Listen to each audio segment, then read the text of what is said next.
Ever stood at a door, heart racing, knowing one step could change everything? Imagine a moment so charged, so quiet, it echoes louder than any secret you've ever kept. This is a story of choices, of silence, and the weight of being seen when you feel invisible. Dive into this tale of longing and discovery. Like and subscribe for more stories that whisper the truths we hide. Certain moments are said to linger deep within you, long after they've passed, long after you've tried to convince yourself they were insignificant. Some moments don't make a loud entrance, they murmur softly in the quiet of the night. When all is silent, when your breathing is calm, but your heart continues to race. I once believed it was an exaggeration when people claimed that a single choice could alter everything. But now I understand, because I recall the way he gazed at me, how he leaned in just a bit too close, the way he said, "Come find me upstairs," as if it were innocent, as if it were nothing, as if it wouldn't stir something profound within me. I didn't question it, I didn't even pause, I simply went along. And I swear, if I had known there would be two others waiting behind that door, I'm not sure if I would have walked away or stepped inside quicker. That's the hardest part, not that it occurred, but that a part of me desired it. I can still sense the carpet beneath my feet, that cheap hallway carpet that always seemed to trap dust. I remember the faint music drifting from the room upstairs, not loud enough to sing to, just enough to sense something unfolding beyond the walls. It was a warm day that day, unbearably warm, the kind of heat that makes your clothes feel snug and your thoughts seem weightier. My husband had just stepped out to fetch more drinks. I was half watching the kids from the kitchen window, half listening to the laughter outside. Then he, his co-worker, strolled in with that grin, the kind that says, "I notice you." The kind I hadn't received from my husband in what felt like forever. He handed me a cup, didn't utter much, just looked me straight in the eye and said, "Come upstairs. I want to show you something." And something within me stood up without a thought, as if it had been waiting for a reason. I tell myself I didn't grasp what I was doing, that I was merely curious, that I thought perhaps he meant a new speaker system or some silly joke. But no, I knew. I knew the instant he didn't follow me right away, the instant I turned that corner at the top of the stairs and the light from the room spilled out across the hallway floor like a secret. I walked slower. My mouth was dry, my palms sweaty, foolish, trembling. And when I nudged the door open, I saw them. Two men, not just him, two others sitting, waiting, smiling, as if they knew something I didn't. There's a moment when your mind tries to keep up with your body. You freeze, but your heart races.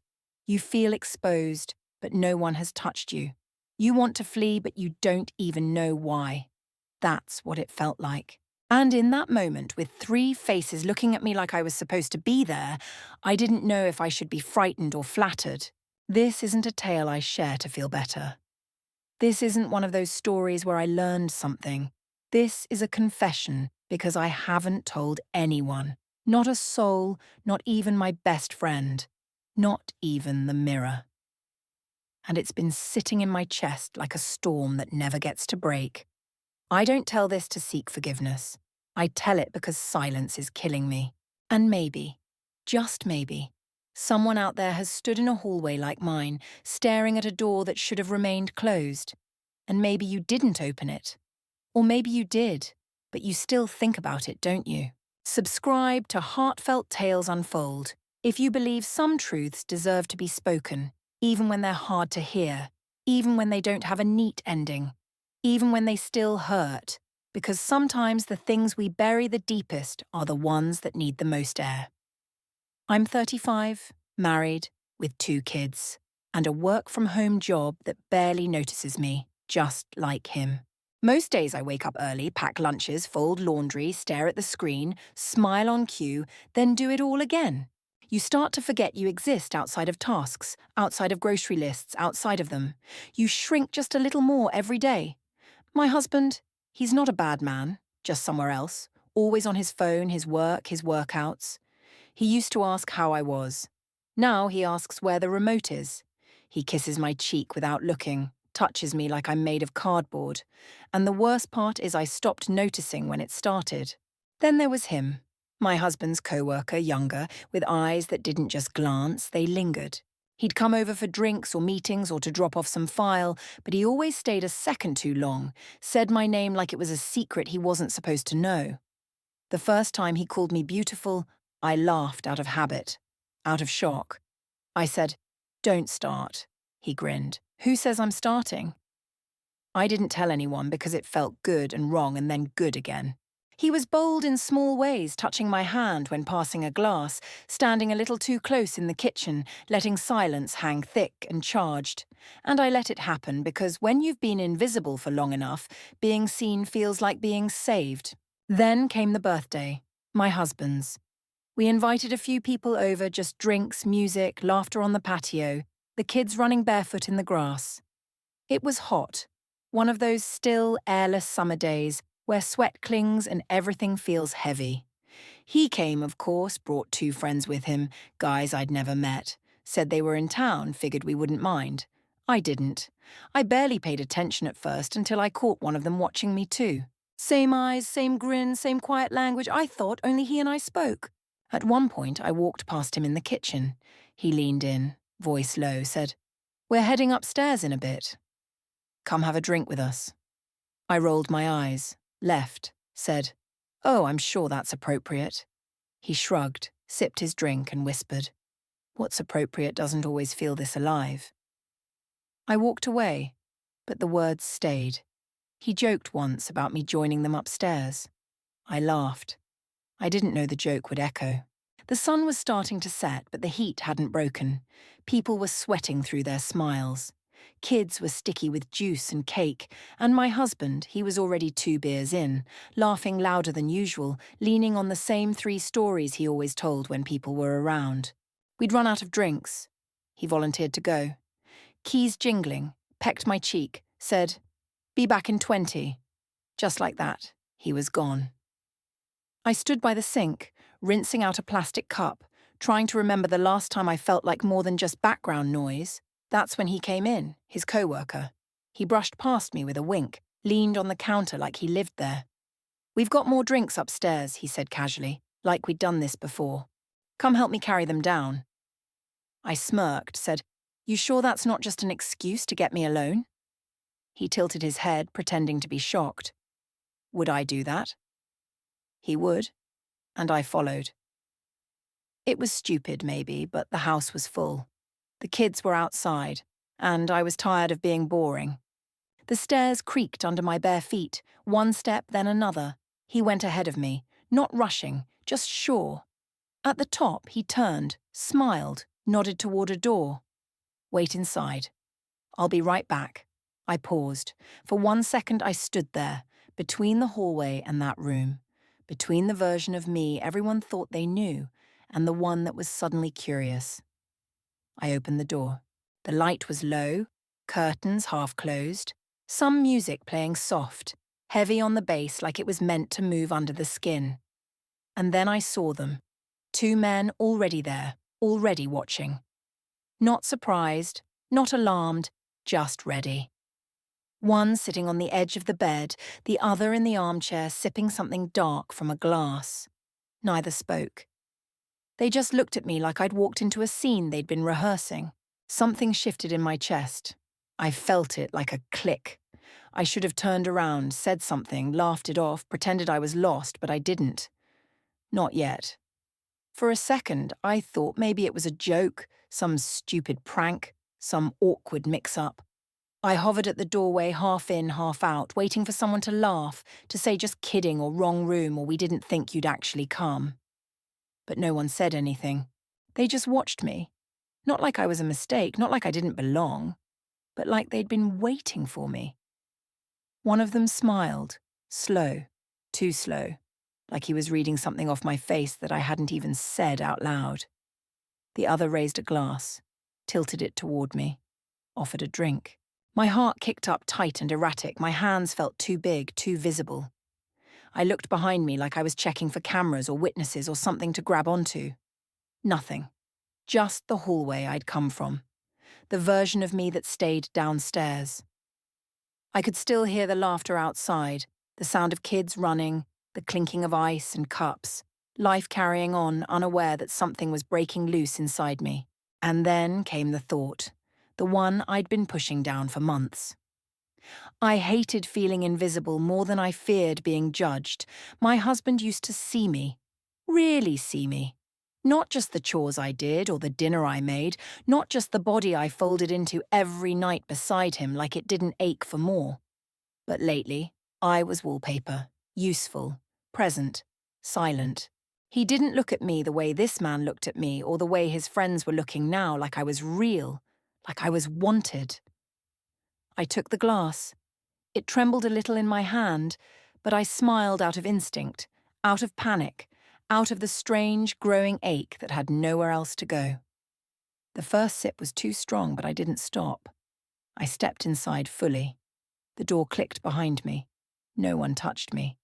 No one said anything inappropriate. They just made space for me like I was meant to be there. And I let them. I sat. I listened. I laughed when they joked, even if I didn't catch all the words. I didn't flirt, but I didn't run either because something inside me had already crossed a line and I didn't know if I was betraying my husband or just finally being seen for the first time in years. Time got strange in that room. The music pulsed under the floorboards like a heartbeat that wasn't mine. And the laughter, it came easily. Too easily. We weren't talking about anything important, just stories, jokes, the kind of things strangers say when they want to seem familiar. But the jokes started to shift. One of them made a comment about my dress, not rude, just close enough to sting. He said it looked too good to be wasted on the people downstairs. The other laughed and added, I thought married women stopped looking like that. They didn't say it like an insult. They said it like they were noticing something I hadn't heard in years. I smiled, or at least my face did. But my mind drifted to my kitchen, to that quiet bowl of uneaten cereal I clear away every morning, to the laundry my husband never folds, to the way he turns away from me in bed without meaning to. That silence at home, it's not loud, it's not cruel, it's just constant and cold. I was sitting there listening to these men talk like I was a prize, and all I could feel was the void I came from. Then one of them shifted closer. Our knees brushed, not by accident. He didn't move. Neither did I. He looked down at the space between us, said nothing, just stayed there. Another laugh, another sip, another something. I didn't stop. Then his hand grazed my arm, light, careful, like he was testing the air. I let it happen. It felt unreal, like watching a movie, like I was standing outside of myself, looking in at this woman who looked like me, sitting in a room that didn't belong to her, being touched like she was someone else. And I just stared at them, these 3 men, all of them waiting, all of them quiet like they knew. I opened my mouth and the only thing that came out was, "What are we doing?" The man closest to me leaned in, no smirk, no game, just stillness. "Only what you want," he said. And that broke something, not because it was seductive, but because I didn't know the answer. I didn't know what I wanted, to be held, to be punished, to be remembered. Before I could speak again, a knock. Not loud, not rushed, but familiar. The front door. And just like that, everything in me went still. My husband was home. The knock pulled me out of the moment like a splash of cold water. My stomach dropped. My breath caught in my chest. I stood up too fast. The drink still in my hand, spilling down my wrist. No one stopped me. No one moved. They just watched, like they already knew how the story would go. I didn't look back as I stepped out, closed the door behind me, tried to breathe like I wasn't shaking. My feet were unsteady. My heart was racing. My hands numb down the hallway, down the stairs, each step louder than it should have been. Everything suddenly too bright, too sharp. Then I saw him, my husband, out on the porch laughing, beer in one hand, talking to our neighbour like nothing in the world was out of place, like his wife hadn't just walked out of a room with 3 men waiting. I stood in the hallway, hidden just enough, watched him from behind the curtains. He looked happy, relaxed, unaware. I hated how that made me feel. That night, I barely spoke, told him I was tired, went to bed before him, but I didn't sleep. I stared at the ceiling and saw the room, not just the men, but how I felt in it, how alive the air felt, how I didn't want to leave. And I hated myself for it. My body was next to my husband, but my mind, it was back in that dim room with the music humming like a secret. I closed my eyes and all I saw were their eyes. The next morning he kissed me on the forehead, told me he'd be home late, work stuff. I nodded, didn't ask questions. Midday, my phone buzzed. A message from him. "We're around again tonight." No pressure. I stared at it for a long time, read it twice, 3 times, felt my fingers shake. I typed, "I'll think about it." And then I thought about it all day, while folding towels, while boiling rice, while helping our daughter with her spelling homework. Every chore felt heavy. Every smile felt fake. I told him I was going to bed early again. He nodded, barely listening. When I heard the shower run, I slipped out, quiet, deliberate. The house was still dark. I drove with no music, just silence and the sound of my own heartbeat. When I reached the house, I didn't knock. He opened the door before I could, like he knew I was coming. Same stairs, same hallway, same room, dim lights, low music, only one of them this time. At first, I didn't speak.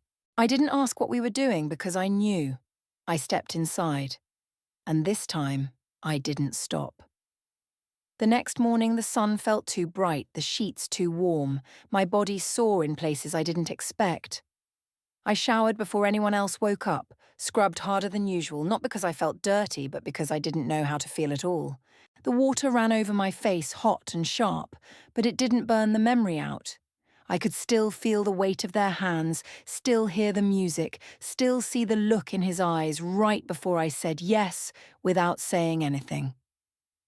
I dried off slowly, moved through the house like I was walking underwater. My husband kissed my cheek in the kitchen, half awake, half distracted, mouth still tasting like coffee. He didn't look at me, didn't really see me, just moved on. And in that moment, something inside me broke quietly, not from guilt, but from the confirmation.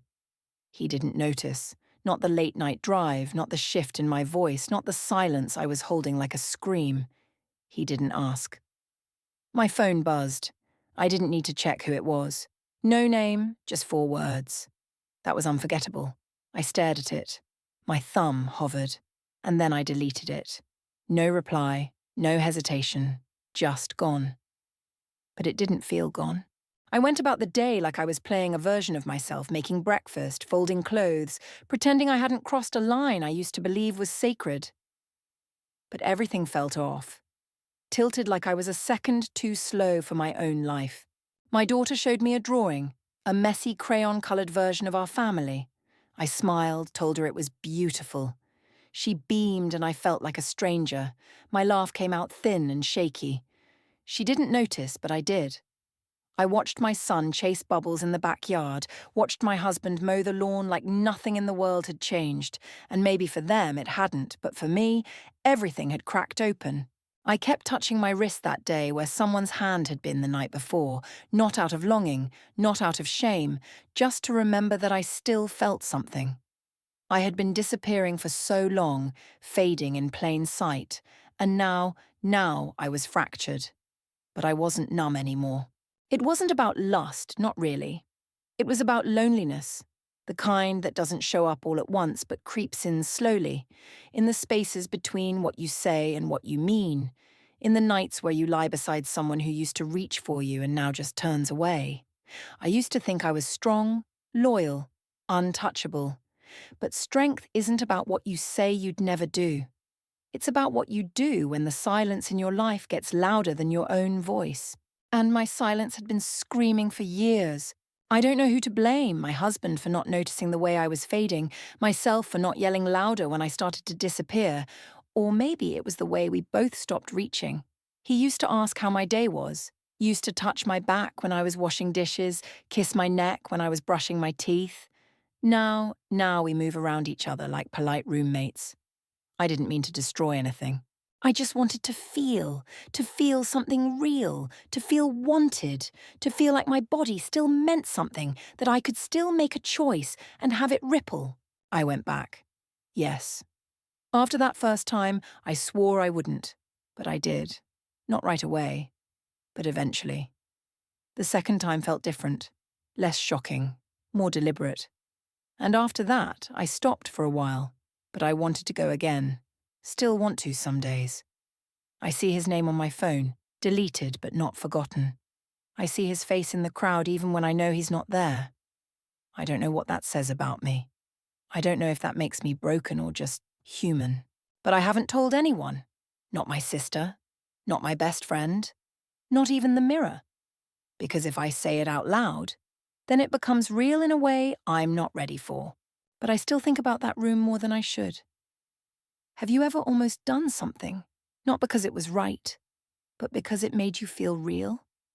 Have you ever stood at the edge of a choice, not knowing if it would save you or ruin you, but stepped forward anyway just to know what it felt like to be seen?